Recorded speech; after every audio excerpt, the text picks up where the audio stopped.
नमस्कार बच्चों, आज मैं आपके लिए लेके आया हूँ समुच्चय बोधक अव्यय।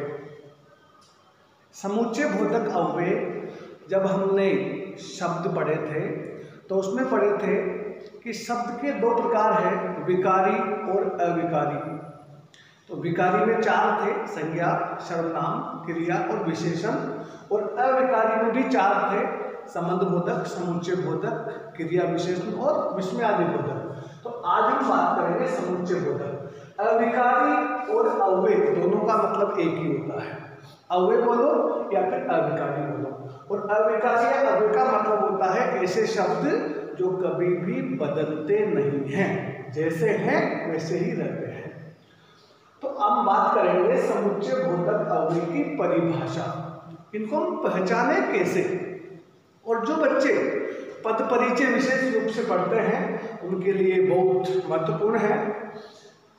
परिभाषा हो जाएगी कि जो अव्यय शब्द, मतलब जो शब्द एक शब्द का दूसरे शब्द से, ध्यान देना, अव्यय समुच्चय बोधक अव्यय किसे कहेंगे?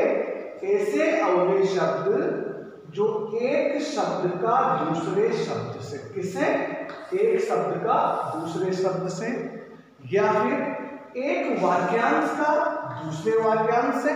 वाक्यांश मतलब वाक्य का अंश जो पूरा वाक्य नहीं है, या फिर एक वाक्य का दूसरे वाक्य से। तीन बातें हैं, एक शब्द का दूसरे शब्द से, एक वाक्यांश का दूसरे वाक्यांश से, या फिर एक वाक्य का दूसरे वाक्य से जो संबंध बताते हैं, ऐसे शब्द समुच्चय बोधक अव्यय कहलाते हैं। समुच्चय का मतलब होता है जैसे जोड़ना, समुच्चय का मतलब होता है जोड़ना। तो परिभाषा हो गई, ऐसे अव्यय शब्द जो या तो दो शब्दों को जोड़े, या दो वाक्यांश को जोड़े, या फिर दो वाक्यों को जोड़े, ऐसे शब्दों को हम बोलते हैं समुच्चय बोधक अव्यय। अब हम उदाहरण के माध्यम से समझते हैं। जैसे सीता और गीता पढ़ रही है। अब इस वाक्य में सीता एक शब्द है, गीता भी एक शब्द है, दोनों संज्ञा है। इन दोनों को जोड़ने का जो काम है ये कौन कर रहा है? ये और कर रहा है। तो और क्या हो गया? ये समुच्चय बोधक अव्यय हो गया। दो शब्दों को जोड़ा। अब हम बात करते हैं दो वाक्यांश की। यहां आ जाओ। रात हुई, तारे निकले। रात हुई एक वाक्यांश, तारे निकले दूसरा वाक्यांश, और तो हमने जोड़ दिया, और से ये हो गया आपका दो वाक्यांश को जोड़ना। और क्या हो गया? समुच्चय बोधक अव्यय। अब वाक्य की बात करते हैं। सुरेश खेलता है, एक वाक्य। सूरज पढ़ता है, दूसरा वाक्य। दोनों को जोड़ा हमने किससे? लेकिन से। सुरेश खेलता है लेकिन सूरज पढ़ता है। तो ये जो लेकिन है ये दोनों वाक्यों को जोड़ने का काम कर रहा है, इसलिए लेकिन क्या हुआ? समुच्चय बोधक अव्यय। एक उदाहरण लेते हैं। मैंने उससे कहा, एक वाक्य, तुम जल्दी आओ, दूसरा वाक्य। किसी हमने इसको जोड़ा, मैंने उससे कहा कि तुम जल्दी आओ।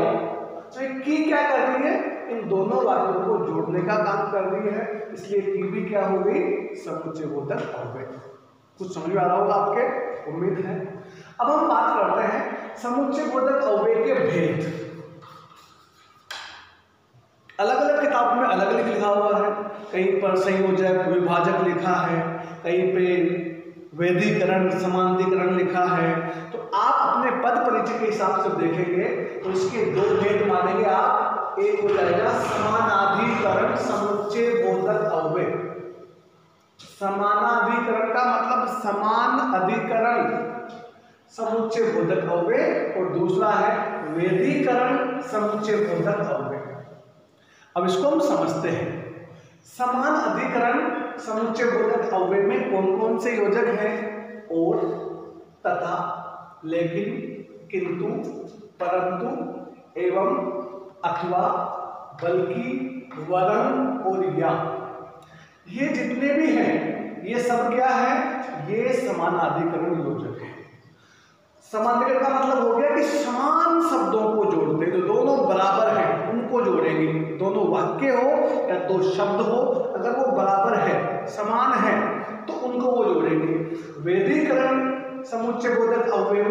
कि, क्योंकि, जो, जिसे, जिसका, जिसकी, जिसने, इसलिए, यदि, तो, ताकि, ये योजक है वेदीकरण। वेदीकरण का मतलब हो गया एक प्रकार से विअधिकरण, मतलब दोनों वाक्य समान नहीं है, उनमें एक प्रधान है, एक उसका आश्रित है।